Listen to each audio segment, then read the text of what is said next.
Hello dear student, स्वागत है आप सभी का एक और नई वीडियो में। स्टूडेंट, आज पढ़ने वाले हम प्रत्यावर्ती धारा जनित्र एसी जनरेटर। तो करते हैं आज का टॉपिक स्टार्ट बिना किसी देरी के। स्टूडेंट, अगर मैं बात करूं एसी जनरेटर की,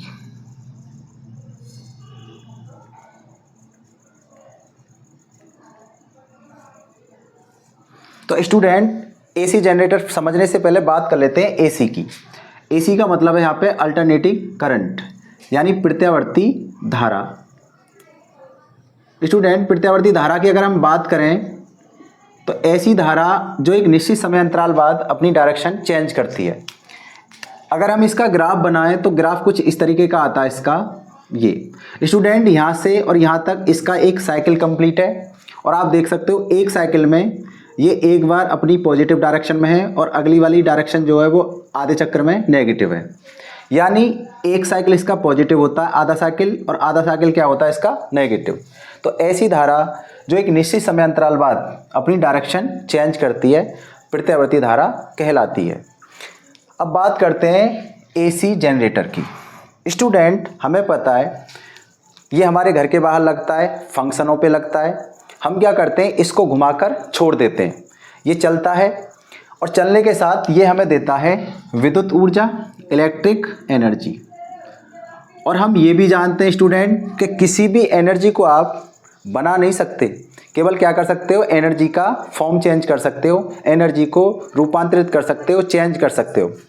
अब हम इतना जानते हैं, अगर ये इलेक्ट्रिक एनर्जी है तो कहीं ना कहीं दूसरी एनर्जी से आ रही होगी बनकर, क्योंकि ऊर्जा संरक्षण का नियम कहता है कि आप ना तो ऊर्जा को बना सकते हो और ना ही ऊर्जा को आप नष्ट कर सकते हो। तो स्टूडेंट, ये वाली जो एनर्जी आती है ये आती है काइनेटिक एनर्जी से, या आप कह सकते हैं मैकेनिकल एनर्जी से।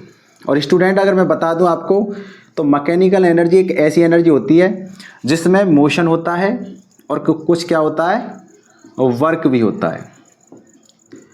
तो स्टूडेंट, हम कह सकते हैं मैकेनिकल एनर्जी को इलेक्ट्रिक एनर्जी में कन्वर्ट करने वाली क्या है, युक्ति है एक जनरेटर।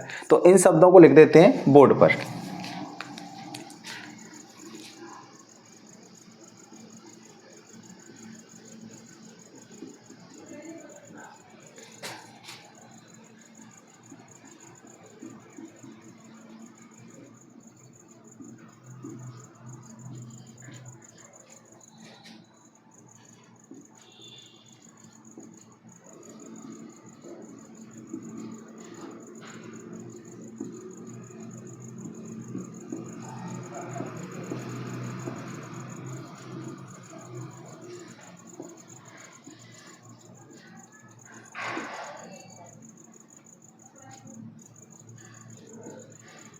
तो स्टूडेंट, आप देख सकते हैं जो एसी जनरेटर है अपना, वो क्या है, मैकेनिकल एनर्जी को स्टूडेंट किस में चेंज करता है, इलेक्ट्रिक एनर्जी में। तो अब बात करते हैं स्टूडेंट इसके सिद्धांत की। इसका सिद्धांत किसके ऊपर है, तो इसको कर देते हैं हम रफ। अगर हम इसके सिद्धांत की बात करें स्टूडेंट, इसके प्रिंसिपल की बात करें, तो इसका प्रिंसिपल स्टूडेंट जो है वो है आपका विद्युत चुंबकीय प्रेरण के ऊपर। किसके ऊपर है, विद्युत चुंबकीय प्रेरण।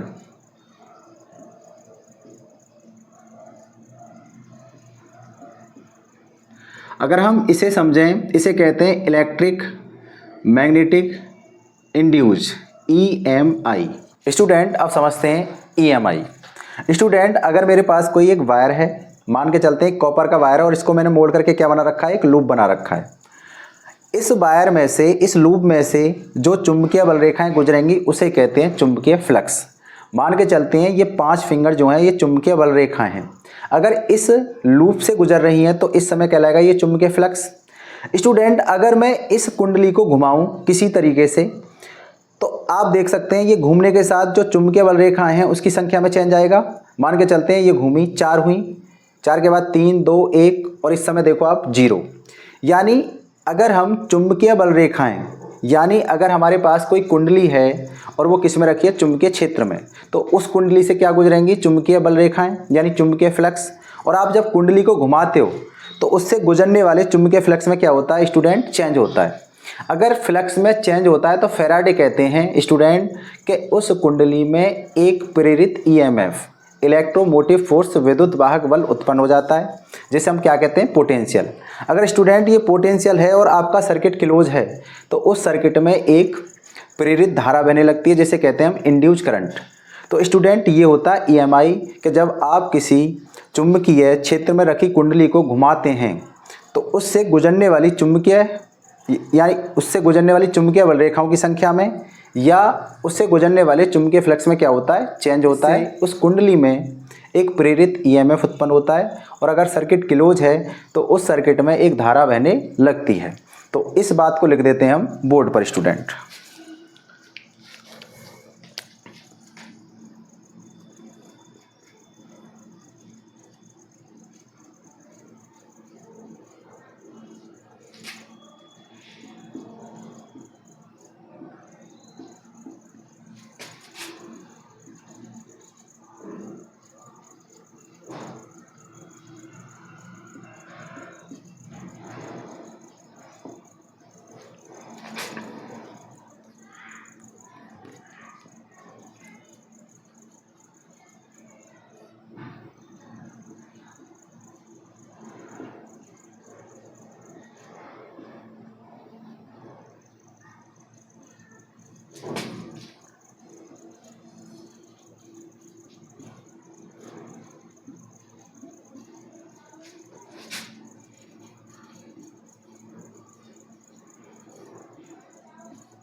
स्टूडेंट ये लिखा हुआ है जब चुंबकीय क्षेत्र में रखी कुंडली को जब घुमाया जाता है तो उससे गुजरने वाले फ्लक्स में क्या आता है, चेंज होता है, जिससे कुंडली में एक धारा बहने लगती है।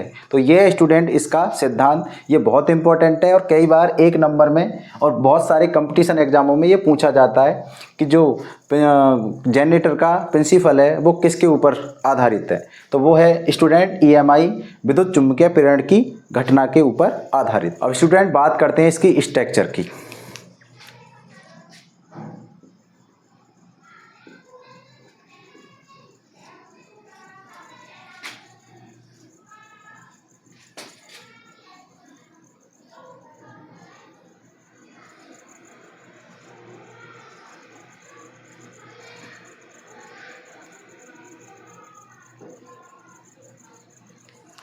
अगर हम देखें स्टूडेंट तो इसमें क्या होता है, और एक तरफ होता है स्टूडेंट एस और एक होती है आपकी इसमें कुंडली जिसे कहते हैं आर्मेचर।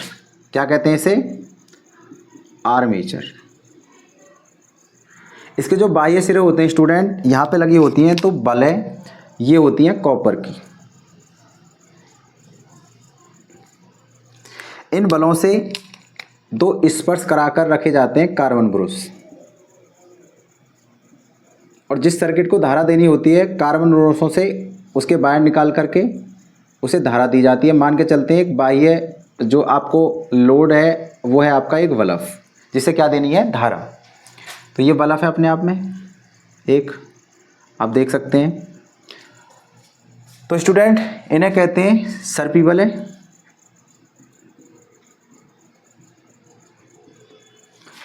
इन्हें कहते हैं स्टूडेंट कार्बन ब्रश। इसको नाम दे देते हैं पी क्यू आर एस, और इसमें लगा देते हैं एक हत्ता, मतलब एक पुली जिससे ये घुमानी है, और हम घुमाने मान के चलते हैं क्लॉकवाइज। क्लॉकवाइज मतलब दक्षिणावर्त घुमाया जा रहा है इसे। तो अब बात करते हैं इसकी क्रियाविधि की स्टूडेंट। क्रियाविधि समझने से पहले इसमें जो संरचना है उसके पार्टों को समझ लेते हैं। सबसे पहले बात करते हैं स्टूडेंट आर्मेचर की। आर्मेचर क्या होता है, तो स्टूडेंट आर्मेचर जो होती है ना आपकी, इसमें एक नरम लोहे की छड़ लेकर के इसके ऊपर कॉपर के तारों की क्या कर लेते हैं, वाइंडिंग कर लेते हैं। तांबे के तारों को लपेट कर क्या बनाई जाती है, आपकी ये कुंडली बनाई जाती है, आर्मेचर। नरम लोहे का फ़ायदा स्टूडेंट ये है कि नरम लोहा जो होता है वो चुंबकीय बल रेखाओं को आकर्षित करता है। नरम लोहा जो होता है वो फेरोमैग्नेट होता है, चुंबकीय बल रेखाओं को अपने केंद्र से होकर गुजरने देता है। यानी कहने का मतलब ये है कि अगर आपकी मान के चलो कि 10 चुंबकीय बल रेखाएं और इसमें से गुजर रही हैं 5, तो स्टूडेंट आप देखोगे अगर 5 हैं तो 5 से घूम कर कितनी हुई, 0, यानी 5 से 0, यानी 5 का चेंज। अगर इससे 10 की 10 गुजरें तो स्टूडेंट देख सकते हो आप 10 से कितनी हो रही है, 0, यानी चेंज कितने का हो रहा है, 10, पहले हो रहा था 5 का। जितना ज़्यादा चेंज होगा स्टूडेंट उतनी ही क्या होगी, अच्छी करंट उत्पन्न होगी। तो इसका एक फ़ायदा ये है कि ज़्यादा से ज़्यादा इससे चुंबकीय बल रेखाएं गुजरें। तो लिख देते हैं आर्मेचर को स्टूडेंट।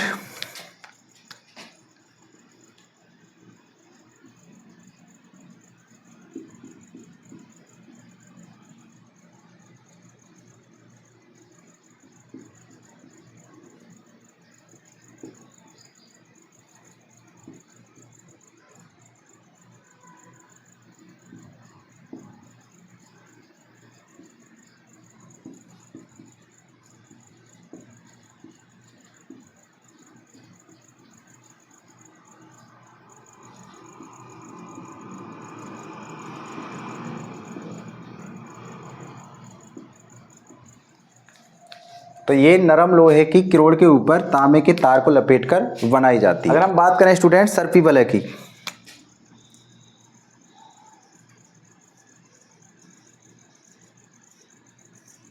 तो सर्पी वलय जो होती हैं स्टूडेंट, जब ये कुंडली घूमती है, हमने ये घुमा दी, तो स्टूडेंट जब ये कुंडली घूमती है ना, तो कुंडली घूमने के साथ साथ ये जो वायर होते हैं, ऐसे कुंडली घूम रही है और ये यहाँ की रिंग, कुंडली का ये वायर इससे हमेशा स्पर्श रहता है और ऐसे कुंडली घूमती रहती है और इसका स्पर्श हमेशा बना रहता है।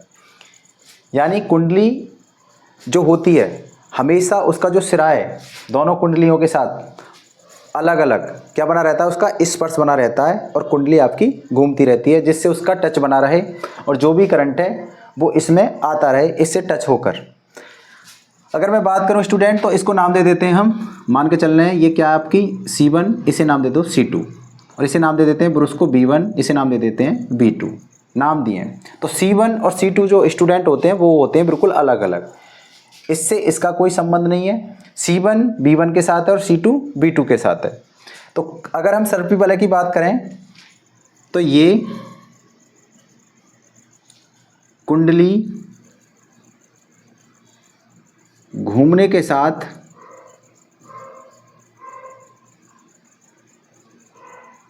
तार के स्पर्श को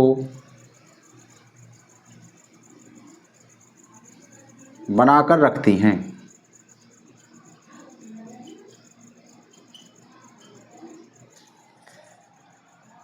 अब बात करते हैं स्टूडेंट इस कार्बन ब्रुश की। इस कार्बन ब्रुश का क्या काम है, आप देख सकते हैं ये आपका लोड प्रतिरोध है, यानी जिसमें करंट जा रहा है, और ये आपकी क्या है, रिंग, यानी रिंग और लोड के बीच क्या काम कर रहा है, ये धारा को प्रवाहित होने में मदद करा रहा है। यानी लिख देते हैं इस बात को भी हम।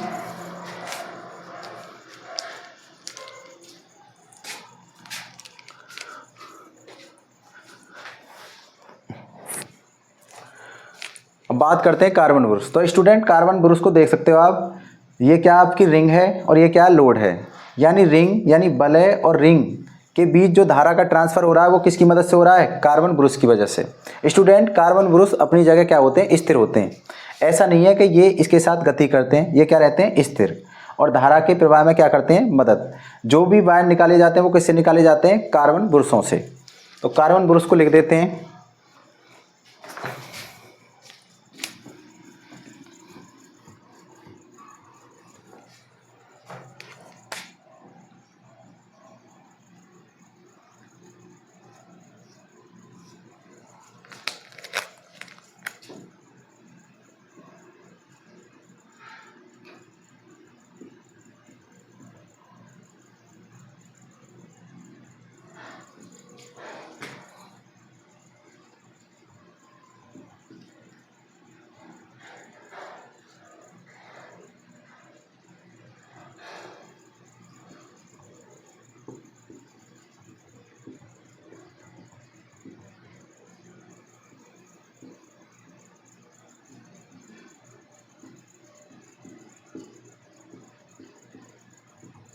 तो ये क्या करते हैं, लोड प्रतिरोध आपका जो बल्ब है और क्या है आपकी बल है, इन दोनों के बीच धारा प्रवाह में क्या करते हैं, मदद करते हैं।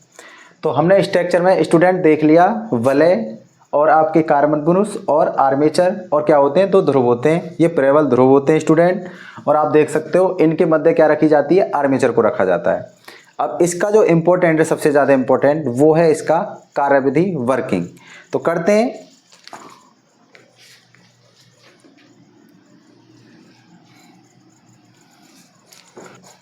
अब स्टूडेंट समझते हैं इसकी कार्यविधि को। अगर स्टूडेंट आपकी कार्यविधि समझ में आ जाती है तो आपके 5 नंबर पक्के हो जाते हैं बोर्ड में। तो समझते हैं इसकी कार्यविधि को। अगर मैं बात करूं स्टूडेंट इसके वर्किंग की, तो स्टूडेंट आप देख सकते हो ये कुंडली कुछ इस तरीके की दिखाई दे रही है हमें। अब मान के चलें ये कुंडली ऐसे है और ये ऐसे घूम रही है। क्लॉकवाइज का मतलब होता है ऐसे, क्लॉकवाइज मतलब ऐसे घूम रही है।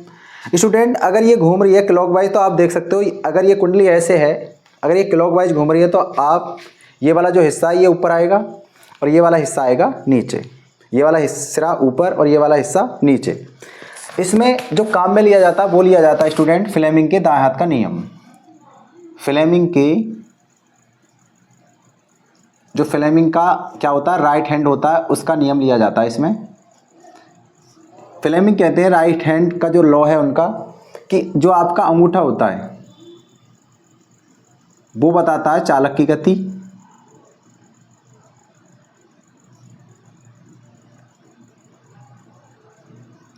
और जो आपकी तर्जनी उंगली होती है अंगूठे के पास वाली वो स्टूडेंट बताती है आपकी चुंबकीय क्षेत्र बी को, और जो आपकी मध्यमा होती है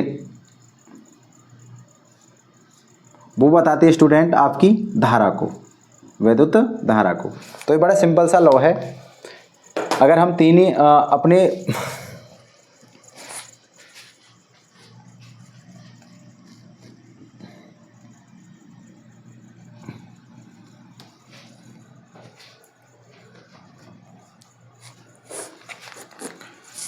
स्टूडेंट बात करते हैं अब हम जनरेटर के वर्किंग की। तो स्टूडेंट अब बात करते हैं हम जनरेटर की कार्यविधि की। कार्यविधि बड़ी इंपॉर्टेंट है। अगर आपकी कार्यविधि समझ में आ जाती है तो आपके बोर्ड में 5 नंबर पक्के हो जाते हैं। तो स्टूडेंट आप देख सकते हैं कार्यविधि के लिए कुंडली कुछ इस तरीके की है और चुंबकीय जो क्षेत्र है आपका वो कुछ इस तरीके का है, और हमें पता है जो चुंबकीय क्षेत्र होता है वो होता है N से S, तो कुछ इस तरीके का होगा। और कुंडली आपकी मान के चलते हैं कुछ इस तरीके की रखी हुई है स्टूडेंट, ऐसे आपको ऐसे देख लें, और ये घूम रही है स्टूडेंट ऐसे क्लॉकवाइज। क्लॉकवाइज का मतलब होता है ऐसे। तो आप देख सकते हैं जब ये क्लॉकवाइज घूमेगी तो ये वाला सिरा स्टूडेंट आएगा ऊपर और ये वाला सिरा जाएगा नीचे। अगर हम देखें तो ये वाला सिरा आ रहा है बाहर की तरफ और सिरा ये वाला जा रहा है दोस्त नीचे। तो इसमें अगर हम धारा की बात करें स्टूडेंट तो इसके लिए लगता है आपका फ्लेमिंग के दाएं हाथ का नियम। फ्लेमिंग के दाएं हाथ का नियम बड़ा सिंपल सा है। फ्लेमिंग कहते हैं कि अगर आप अपने दाएं हाथ की 3 उंगलियों को, अंगूठे के पास वाली 2 उंगली और एक अंगूठा, इनको अगर ऐसे आप इस तरीके से फैलाओ कि ये तीनों क्या हों, एक दूसरे के लंबवत। लंबवत का मतलब होता है स्टूडेंट अगर मैं 3 मार्कर लूँ यहाँ पे तो ये क्या है, एक दूसरे के तीनों लंबवत हैं। यानी हमें अपनी उंगली क्या करनी है, तीनों एक दूसरे के लंबवत, यानी ये अंगूठा इसके लंबवत और ये उंगली इसके लंबवत। तो वो कहते हैं कि अगर आपकी तीनों उंगलियां लंबवत हैं एक दूसरे के तो अंगूठा बताता है चालक की गति, ये बताता है चुंबकीय क्षेत्र और ये बताता है विद्युत धारा। तो हम क्या करते हैं, गति किधर हो रही है स्टूडेंट, इस वाले सिरे की बाहर की तरफ, तो अंगूठा करेंगे बाहर की तरफ।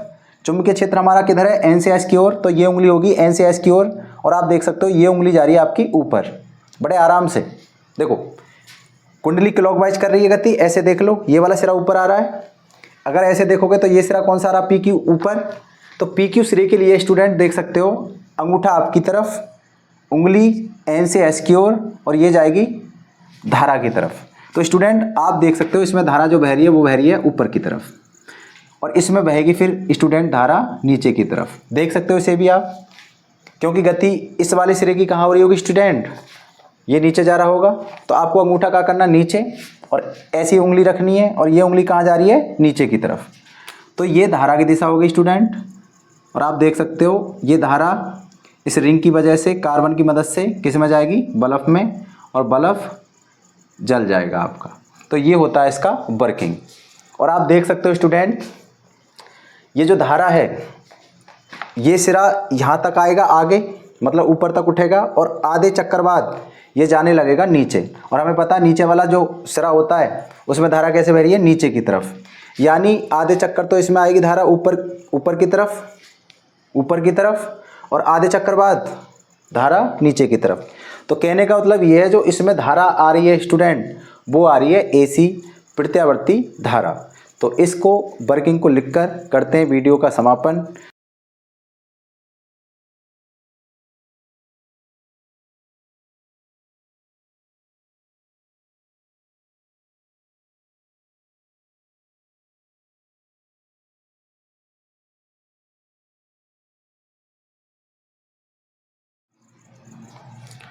तो स्टूडेंट मैंने लिख दिया इसकी वर्किंग, पढ़ लेते हैं वर्किंग को।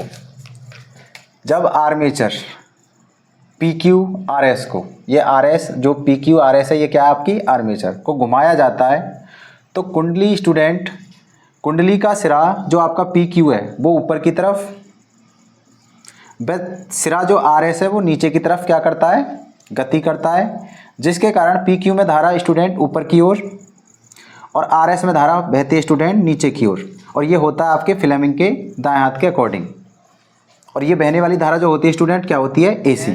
मैं उम्मीद करता हूँ ये आपको वीडियो पसंद आई होगी। अगर ये वीडियो आपको पसंद आई है तो वीडियो को लाइक करें, नए हैं तो चैनल को सब्सक्राइब करें और अपने दोस्तों में शेयर करें। तब तक के लिए धन्यवाद।